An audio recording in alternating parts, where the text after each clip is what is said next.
Hi, I'm Brad. I'm Meg. And welcome to the Millennial Report. So, yesterday we did an episode on gamification, but today we ain't playing no games with y'all. No, today we're talking about credit. How's your credit looking, Brad? Horrible. Not to put you on the spot or anything, but I think a lot of millennials right now feel a lot of anxiety about their credit. I do. Yeah, certainly. I know I'm watching it all the time. Yeah, so we have today with us. We have today with us Sean McQuay, who is a credit card expert. Thank you for being here, Sean. Thank God you're here, Sean. Thanks for having me. We need your help. What's up? And a lot of it. So we're gonna get to you in a second. I know you read an article though. Yeah, and I'm so happy you're here. So I read a New York Times article yesterday talking about millennials and their relationship with credit cards, and whether or not a lot of them are developing their credit correctly, and also how many are participating in actually setting up credit cards and the value that they have for the millennials. I'm sure this is something that you knew about and have read yourself. It was really a great piece. Yeah. So this piece was focused on the fear component. All of us being millennials and a lot of our viewers today, they may remember vividly when they were in high school or early college and the financial recession hit and maybe their parents were laid off or their neighbors were.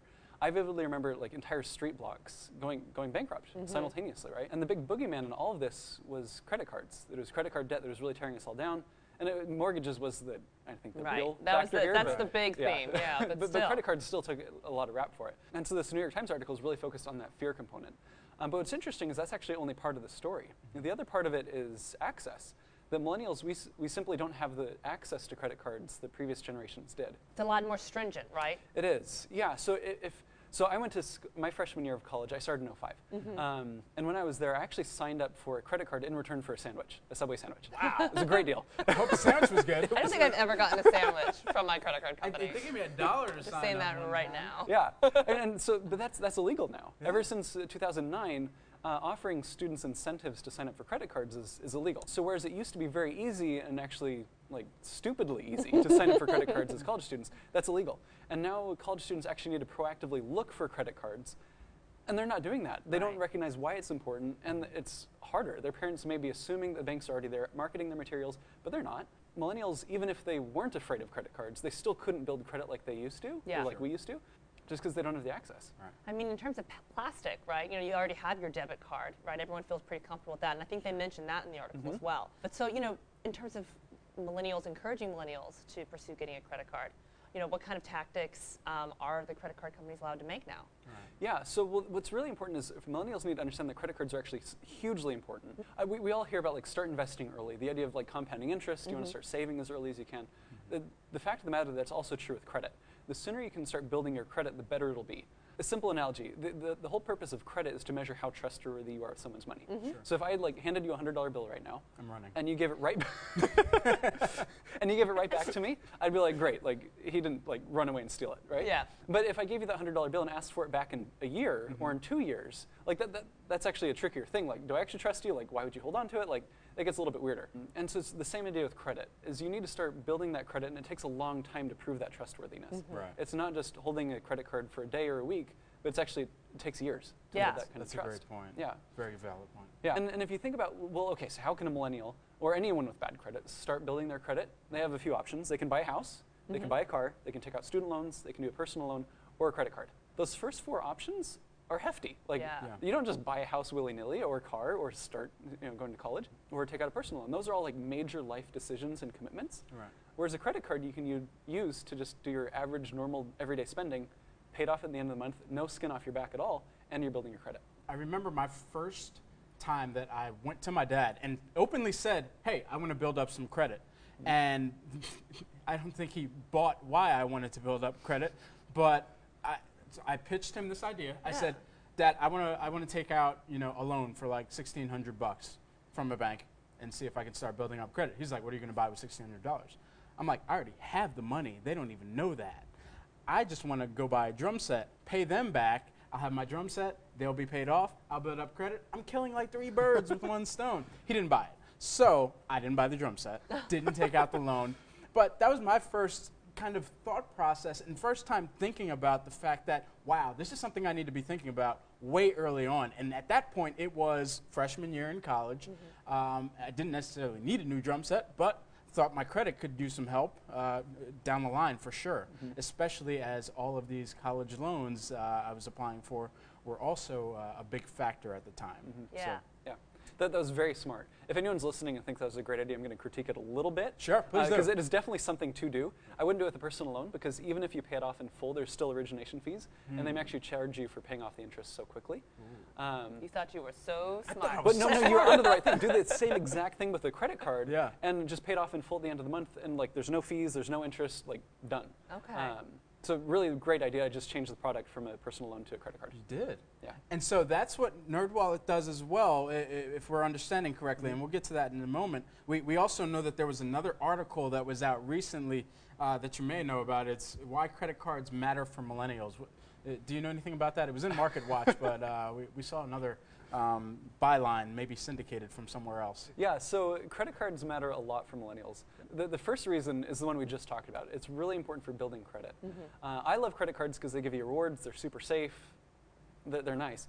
But if we took away all those benefits and credit cards were only for building credit, they're worth it just for that. Sure. And that's really important for millennials listening or anyone with poor credit to hear because it's really the safest way to start building credit. And the second point tied to that is that credit does matter. I know a lot of us millennials are thinking, I'm never going to buy a house, I'm never going to do a car, I'm just going to rent, I'm going to do Uber for my entire life. I don't need this. It's like, well, you still do need credit if you ever want to start your own business. And we'd like that flexibility, right? Sure. You will need that credit if you do change your mind and want to buy a house or a car down the road. Yeah. But also, credit report is checked when you apply for an apartment or when you apply for a job. Right. So it's not just saving you money and opening up financial products, but actually affects your life in a very big way. So now how does NerdWallet play into all of this?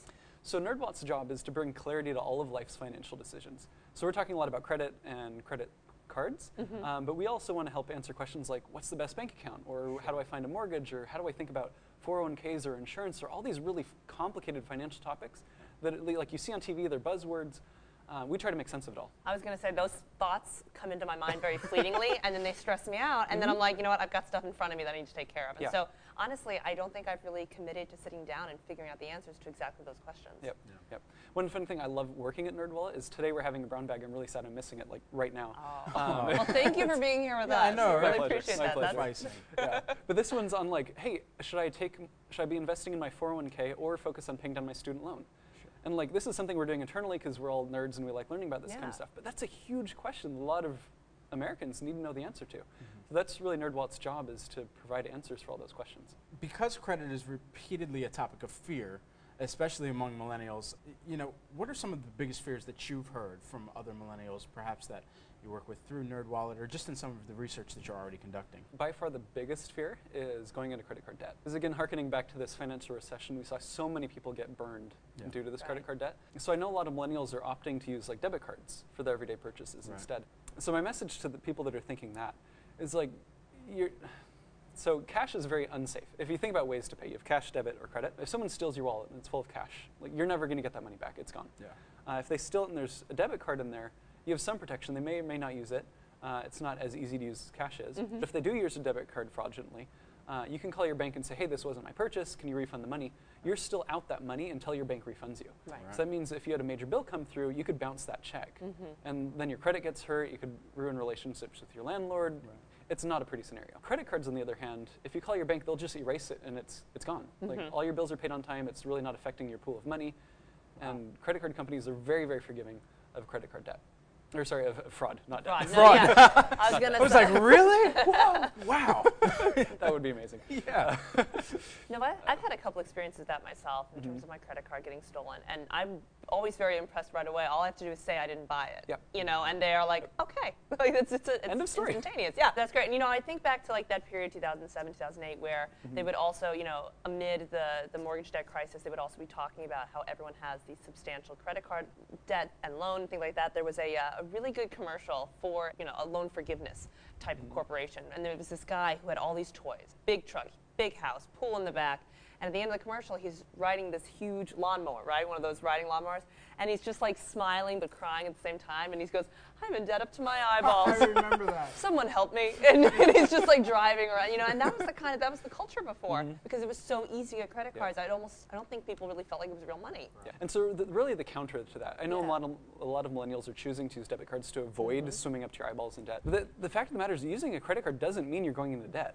You have the option to pay off your balance in full at the end of the month, and then you're getting the rewards, you're getting all the safety, you're getting the perks, and you're building credit. And so my tip there, it's pretty simple, is if you think about your credit card statement, the balance there. So you've used maybe, let's say, $1,000 on your credit card this month. Just make sure that dollar amount never goes higher than the amount of money you'd be happy to spend out of your debit account. So with your debit account, let's say you have $3,000 in there and you're willing to spend up to $2,000.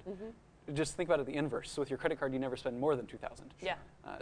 It comes out to being the same thing. You're getting all the perks, building credit. You're still not going into debt. Right. Going one step further, as the credit card expert at NerdWallet, what do you see as the future of credit card usage, or perhaps even how credit gets rated for millennials as we're building up this credit history? Yeah, those are two very different questions. Yeah. On the credit card side, I see a trend towards increased simplicity and transparency for products. If you think back like 10, 15 years ago, the best credit cards on the market were generally airline cards or hotel cards, where you're earning points, or miles rather, with these airlines, but there's blackout days, there's limited usability for some reasons, limited seats, what have you. Whereas today you're seeing more and more what I call like a travel platform card, something like the Chase Sapphire, the Venture from Capital One, where you can use your points across many different airlines. There's really however you want to. They're much, much more flexible. And then also cashback cards are really coming out in a big way, where there's very, very valuable cashback cards on the market that are competing at least as well as the travel cards are, if not better. I see some for groceries in particular and gas, some of your big ticket purchases that you do on a day-to-day basis, really. Very cool. Yeah, so that's for the credit card side. And trends on the credit scoring side, that's when it's really wait and see for me on that one, because I definitely hear you on the need. That there's a lot of millennials that are avoiding credit cards because we think we're being financially savvy and not going to debt, but in accidentally destroying our chances for building credit. That's a really bad scenario for us, but it's also not working for the banks either, because they're losing access to us because they don't think we're viable partners, so they need to fix that too.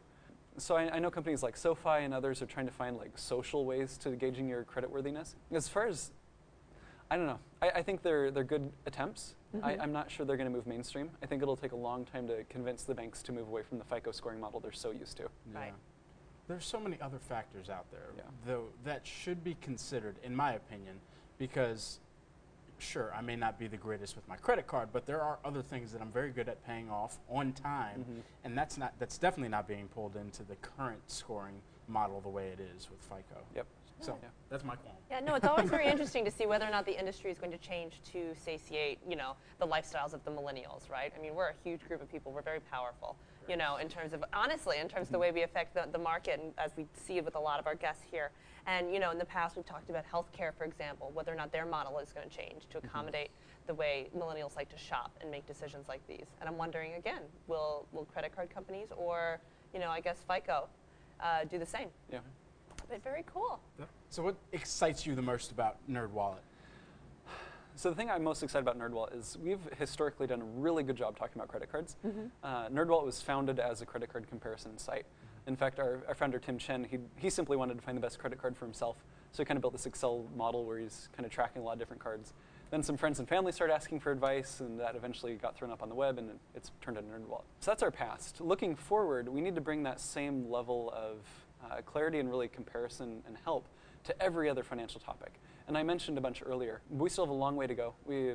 I think we have a very powerful and helpful message for consumers. So it's simply just getting our message out there, helping consumers make sense of these incredibly complex and varied products around them.